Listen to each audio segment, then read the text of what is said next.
¿qué nos puedes comentar una vez que pudiste comparar la diferencia entre ambas instituciones? No sé si nos puedes platicar un poquito ahí entre la diferencia en esos momentos que te tocó vivir aquí en Rayados. Pues las diferencias eran, desde mi perspectiva, pues muchas, porque yo venía de Pumas. En ese entonces Pumas era un equipo en donde éramos puros jóvenes, en donde se hacían contratos a 3 años, a 4 años. Yo mi primer contrato lo firmé por 3 años y al segundo año me firmaron por otros 2. Obviamente, en ese entonces, la inteligencia del equipo era desarrollar jugadores jóvenes para venderlos al mercado y poder pues subsanar las finanzas del club. Por lo tanto, todos los jugadores que íbamos destacando salíamos del club. Y Monterrey era lo contrario. En ese entonces lo tomó una empresa, no sé si en ese año un poquito antes, Vaca Confía y Abaco, y empezaba a ser una fuerza económica el club, y obviamente el contrato que me ofrecieron era muy superior a lo que, a lo que yo ganaba en Pumas. Ya de ahí de entrada pues era una diferencia, y los jugadores que llegaban al equipo pues no eran como los que yo estaba acostumbrado, ¿no? Que eran pues chavos de fuerzas básicas y uno que otro extranjero, ¿no? Aquí había jugadores hechos que ya habían jugado en selección nacional en su país, jugadores de más edad, más formados, con otros hábitos.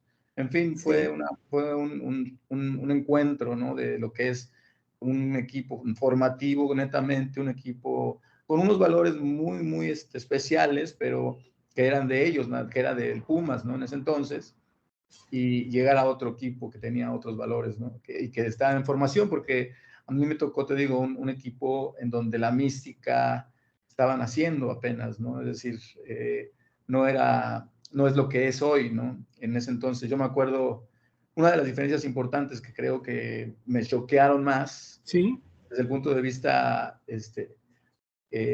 vamos, del entorno, era que era un equipo muy poderoso, con muy buenos jugadores, pero la exigencia de la directiva no era tan fuerte con respecto a los resultados, ¿no?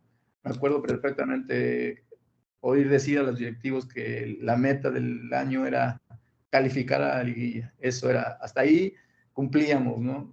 Yo creo que lo hacían por mantenerse estables o con los pies en la tierra, pero desde mi perspectiva era una manera diferente de ver las cosas. Yo creí que tenía que ser mucho más agresivo la directiva en ese sentido, pero son cosas que se van formando en el tiempo, ¿no? Que vas como aprendiendo.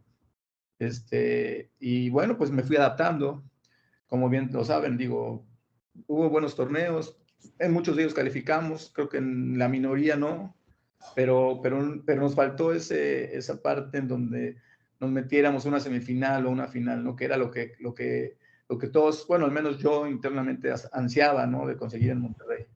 Nos metimos a cuartos de final varias veces, pero no era suficiente para mí. Sin embargo, para la directiva en ese entonces era como llegar a la meta del año.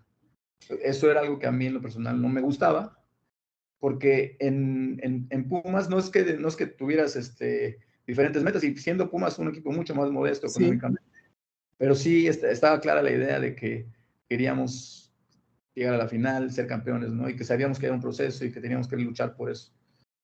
No nos conformábamos. Entonces esa era tal vez una diferencia ideológica que era sutil, pero representativa del momento que vivía Monterrey en los 90s, ¿no?